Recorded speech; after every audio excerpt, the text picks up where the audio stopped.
Bom dia, irmãos e irmãs, graça e paz. 10 de janeiro de 2021, ainda respirando ares do ano novo.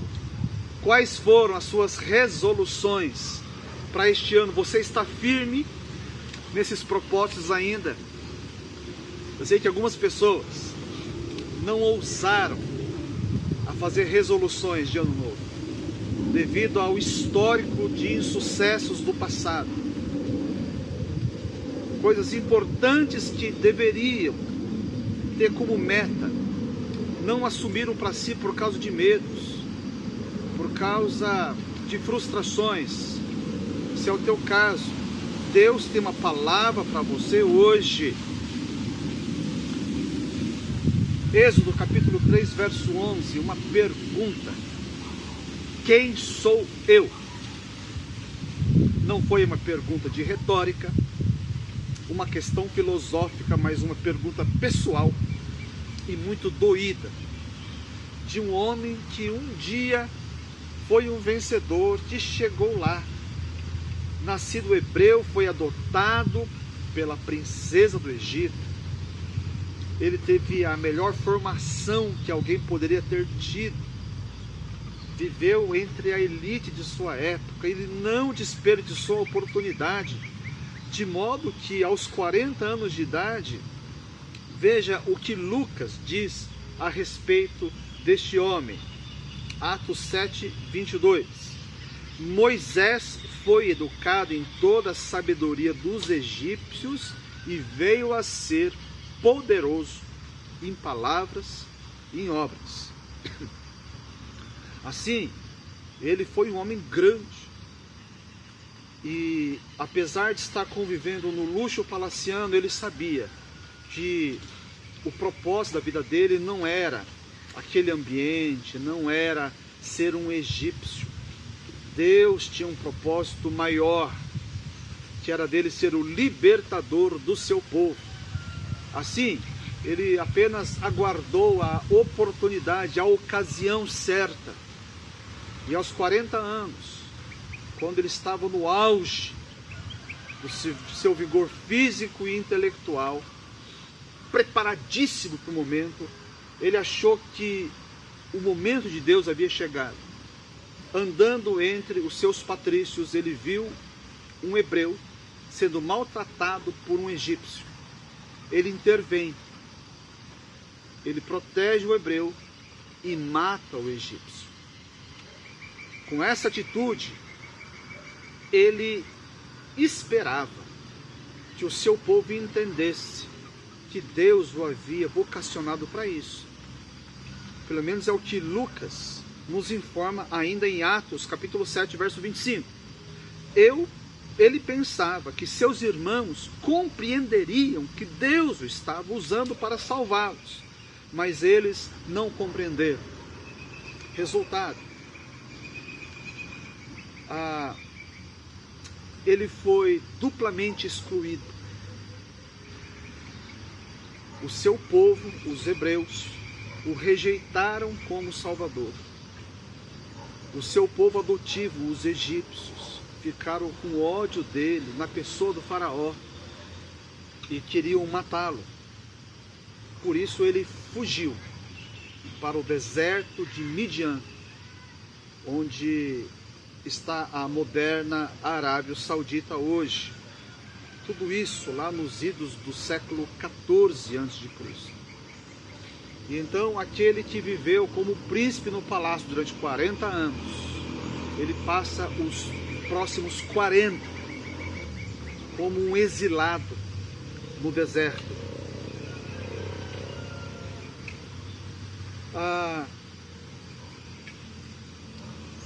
Moisés, então, aos 80 anos de idade, estava pastoreando as ovelhas que nem dele eram, as ovelhas do seu sogro. E enquanto pastoreava, Deus lhe aparece no meio de uma sarça em chamas, que milagrosamente não se consumia, até que de dentro da chama, Deus lhe dirige a palavra e diz para Moisés: eu o envio ao faraó para tirar do Egito o meu povo, os israelitas. Diante dessa missão fantástica, a resposta de Moisés foi essa, verso 11: quem sou eu? Olha para mim, Deus. Quando estava no vigor das minhas capacidades físicas, mentais, emocionais, não deu certo. Quando eu estava no centro do poder, estrategicamente colocado, não deu certo. Que dirá agora, aos 80 anos, sem influência nenhuma, totalmente desatualizado, longe de tudo? O meu corpo já nem funciona direito. Quem sou eu, Deus? Essa é uma pergunta feita por um homem decepcionado consigo mesmo, com a vida. Quem sabe, com Deus. Um projeto que ele abraçou de corpo e alma e fez água. Agora velhinho, no meio do nada, cercado por animais, chega Deus e fala assim: olha, você vai até o Egito e liberta o meu povo, como se fosse, fala assim: olha, vai até a esquina e compra 1 quilo de carne. Olha para mim, Deus, quem sou eu? O problema não era Deus, o que Deus podia fazer. O problema que Moisés tinha era consigo mesmo. Ele duvidava de si. Ele tinha que lidar com aquela terrível voz que eu acredito que ao longo dos 40 anos no deserto, mesmo longe de onde tudo aconteceu, continuava castigando a sua alma. Sou um fracassado. Eu fracassei. Quantos não ouvem essa voz?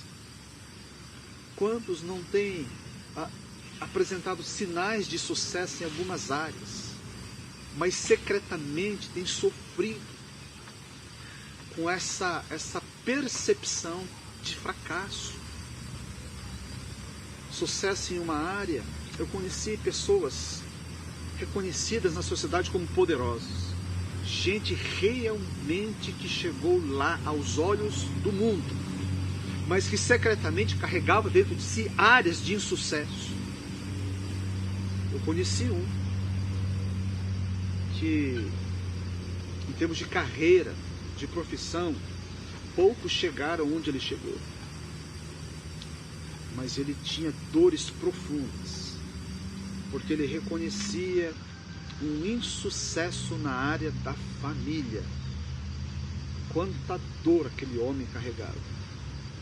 Eu vi homens que choraram como crianças, uma dor, um grito que vinha lá de dentro, que ninguém nunca nem desconfiou existir dentro dele.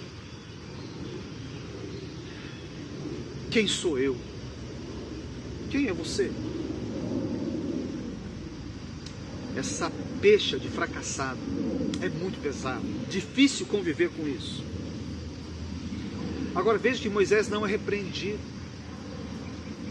por Deus com essa resposta.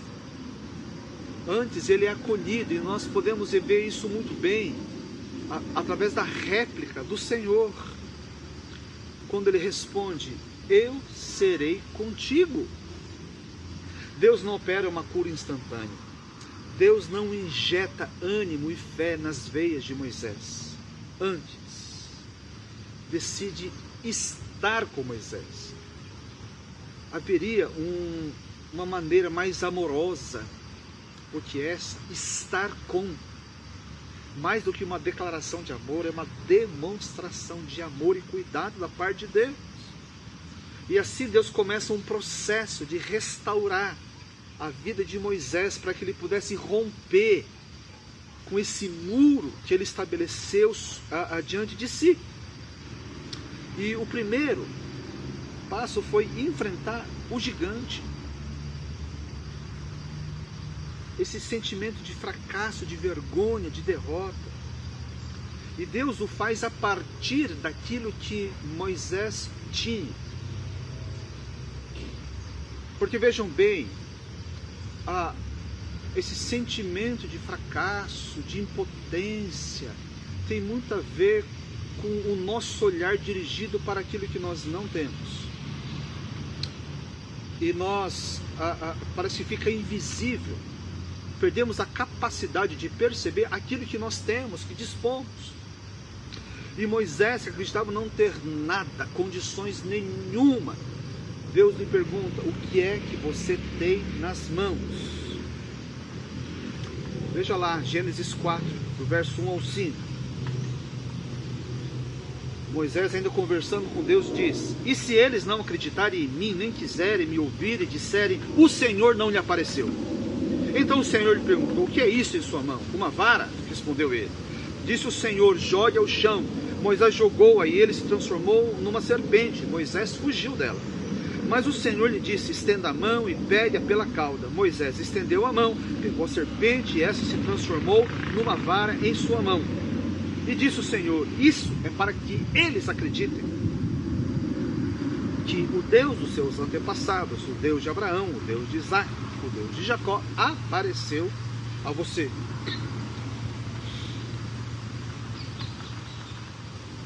Vara, símbolo de fracasso. Por que eu digo isso? Lembre-se que Moisés, apesar de hebreu, ele foi educado, ele foi criado, ele absorveu a cultura egípcia. Desde que foi desmamado por volta dos 3 anos aos 40, são 37 anos pelo menos, que ele ficou imerso na cultura egípcia. E na cultura egípcia, ser pastor, essa função de pastorear era algo desprezível. Talvez, na escala de importância funcional de trabalho, o de pastor estivesse ali no subsolo. Você não veja, Gênesis capítulo 46, 34, quando José instrui os seus irmãos que eram pastores, ele diz o seguinte: os pastores são desprezados pelos egípcios. Gênesis 46, 34. Então, para Moisés, a vara em suas mãos era um certificado de fracassado que ele carregava todos os dias. Era o príncipe que um dia brilhou na corte, agora à frente de ovelhas, cabras e bodes. Mas Deus disse: olha, pega esse negócio que te envergonha, que te humilha. A partir disso, eu vou te honrar, eu vou te levantar, eu vou libertar o meu povo, eu vou glorificar o meu nome através desse símbolo de vergonha. Segundo, ele tinha que enfrentar o medo. Veja bem, quando nós enfrentamos inimigos desconhecidos, já ficamos ansiosos. Agora, se temos que enfrentar um adversário conhecidamente mais poderoso, muito mais poderoso, isso é aterrorizante. Isso congela, isso nos terroriza. É difícil não desanimar diante desse quadro. E veja bem que o medo ele tem uma capacidade tremenda de afetar a nossa capacidade de avaliação. Vemos isso claramente nos espias que foram avaliar a terra prometida, foram avaliar a cidade de Jericó. Quando eles fazem a avaliação e retornam, olha só a descrição que eles fazem em Números capítulo 13, versos 32 a 33. A terra para a qual fomos em missão de reconhecimento devora os que nela vivem. Todos os que vimos são de grande estatura. Vimos também os gigantes, os descendentes de Enac, diante de quem parecíamos gafanhotos a nós e a eles. Gente, como alguém que se enxerga como um gafanhoto vai ter coragem de enfrentar gigantes? Obviamente impossível. E por causa dessa leitura equivocada, a entrada, a tomada da terra prometida ela foi adiada em 40 anos. E nenhum desses que se vestiram de medo tiveram o privilégio de entrar na terra prometida. Veja o que o medo pode fazer. Então é preciso aprender a olhar diferente.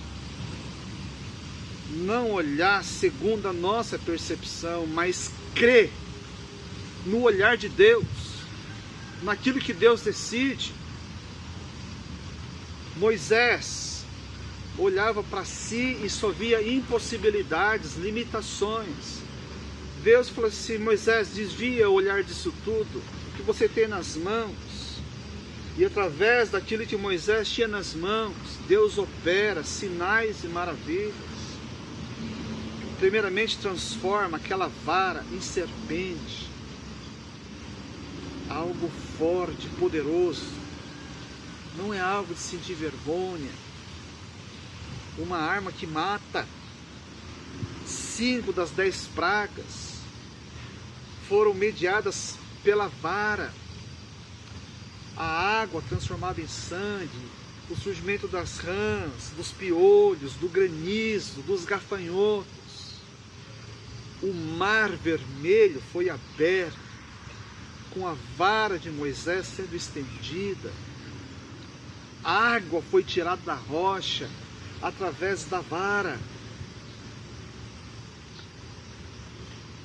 Mude o seu olhar. Sou um fracassado. Era o que estava por trás da pergunta: quem sou eu? Gente, não limite a sua vida com esse tipo de pensamento. Mude seu jeito de pensar. Sabe, as falhas que você cometeu, as vergonhas que você teve que enfrentar, os pecados cometidos, nada disso define quem você é. E muito menos deve definir o futuro que você vai abraçar. Porque tudo isso do passado foi terrível, é verdade. Nós não podemos negar isso. Mas para aqueles que estão com Deus, há uma verdade maior. A graça de Deus é maior do que tudo isso. Paulo reconheceu isso na vida dele. Ele disse: pela graça de Deus, eu sou o que sou. Ainda que ele tivesse sido matador de crente no passado, perseguidor, destruidor de igrejas, a graça de Deus foi maior na vida dele. E o que era perseguidor se transforma num plantador de igreja, num promotor do reino de Deus aqui no mundo. Você que é assombrado por tudo isso, eu quero fazer uma pequena pausa na nossa reflexão. Eu quero te convidar, se você quiser, aí onde você está, pegue a sua mão e coloque no seu coração e faça essa breve oração comigo. Se você quiser, repita: Senhor Deus, eu não quero, eu não posso ser definido pelo meu passado. Eu te peço que mude a minha vida. Eu quero recomeçar. E para isso eu conto com a ajuda e o poder do Espírito Santo agindo na minha vida. Amém. Amém. Queridos, nossas vidas são afetadas muitas vezes por palavras ditas, por pessoas que não são importantes, por experiências que nós vivemos, tudo isso para o bem ou para o mal. Mas há uma terceira fonte de influência poderosa e que pode determinar e mudar a sua vida, que é a palavra de Deus. É aquilo que Deus faz através da sua palavra. Porque na palavra de Deus nós vemos o que Deus pensa sobre nós, o que Deus diz a nosso respeito. por isso que na igreja nós insistimos tanto na importância, sabe, da leitura da palavra de Deus. Nós encorajamos tanto para que você medite nas Sagradas Escrituras, porque lá está escrito, entre outras coisas, que em Cristo nós somos mais do que vencedores. Mais do que vencedores. Que coisa tremenda. E queridos, Deus é o grande restaurador de vidas. Ele pode restaurar a sua vida. Ele tem restaurado a minha vida. Quantos tiveram oportunidades mal aproveitadas, anos desperdiçados, decisões que estragaram relacionamentos? Deus pode restaurar tudo isso. Obviamente, o tempo que isso acontecerá é dele. Por isso é importante não se conformar, ser um santo inconformado.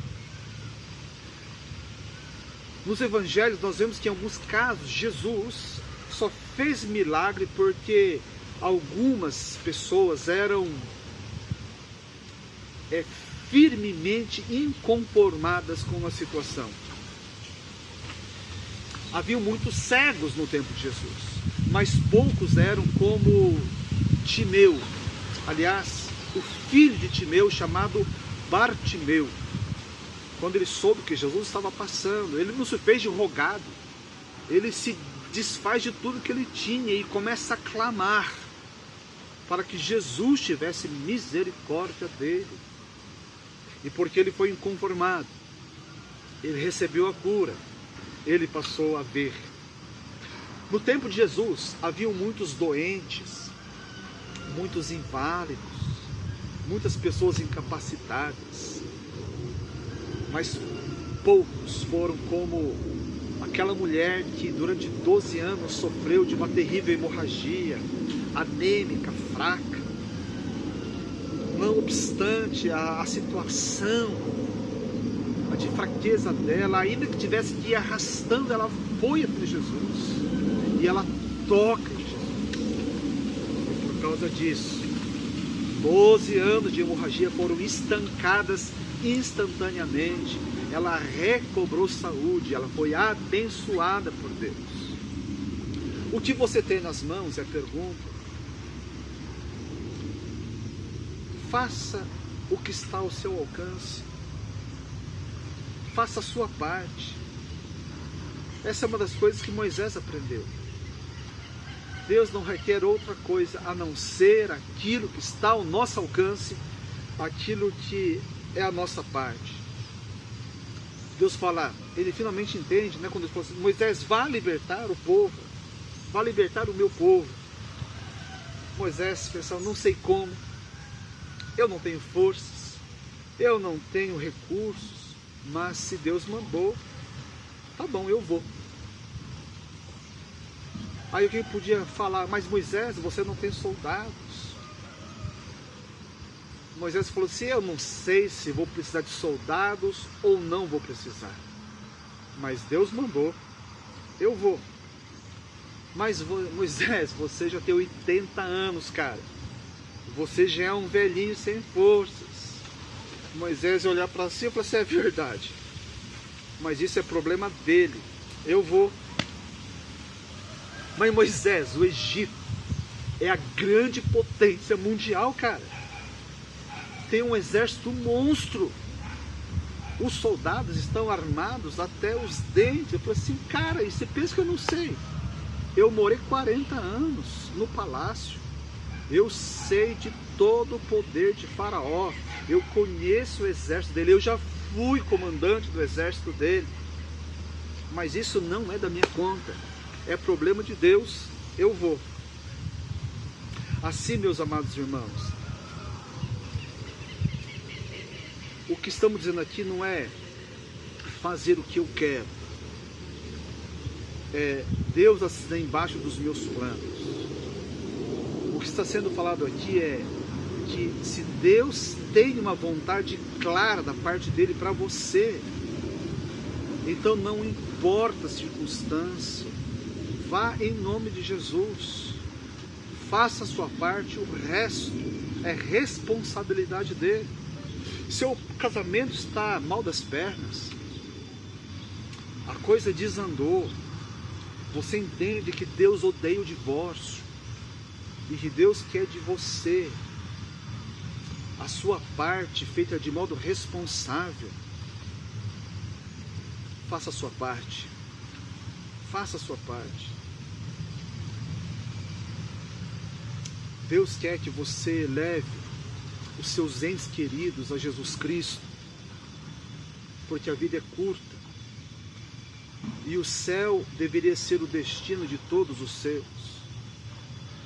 Não importa o quão contra eles são a fé cristã, não importa a resistência que eles têm apresentado ao longo dos anos.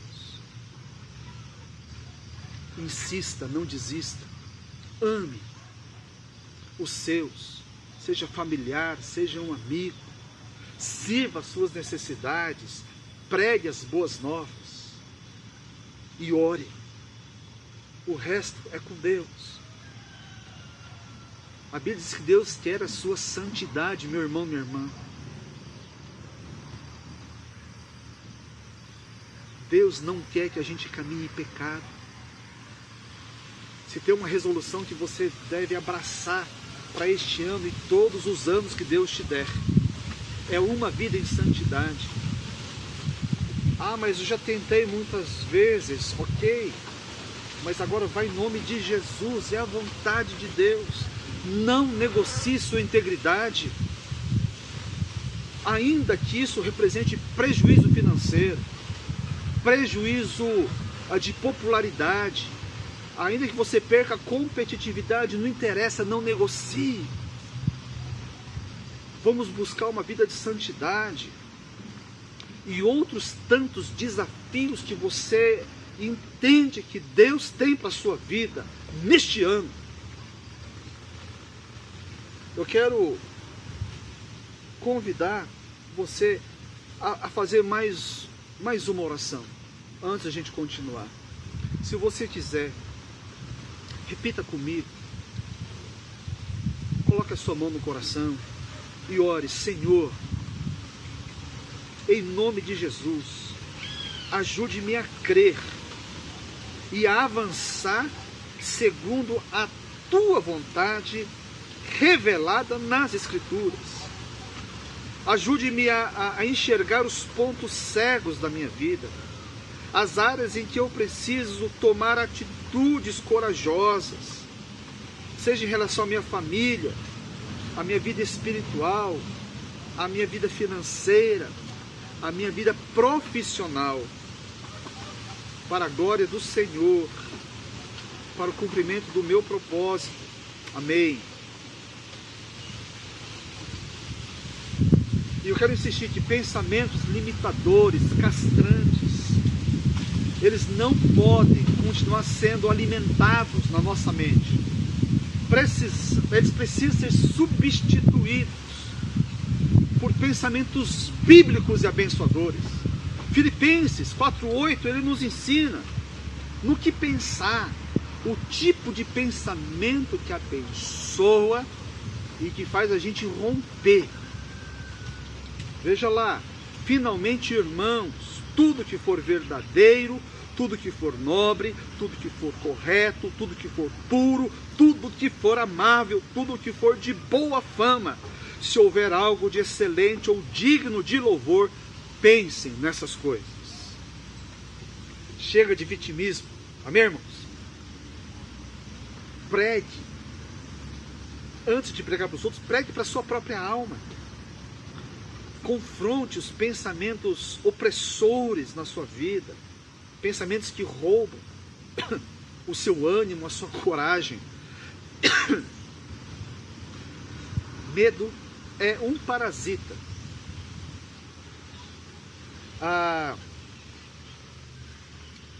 que muitas vezes é sustentado por mentiras. Mentiras. do tipo, não adianta tentar. Você que está lutando pelo casamento, talvez uma mentira é assim, não adianta tentar porque o seu marido não te ama mais. Ou se você está lutando com alguns hábitos, algum pecado pessoal, um mantra mentiroso, eu nasci assim, jamais vou mudar. Eu nasci assim, jamais vou mudar. Que mentira diabólica, construída no inferno para te amarrar onde você não deveria estar.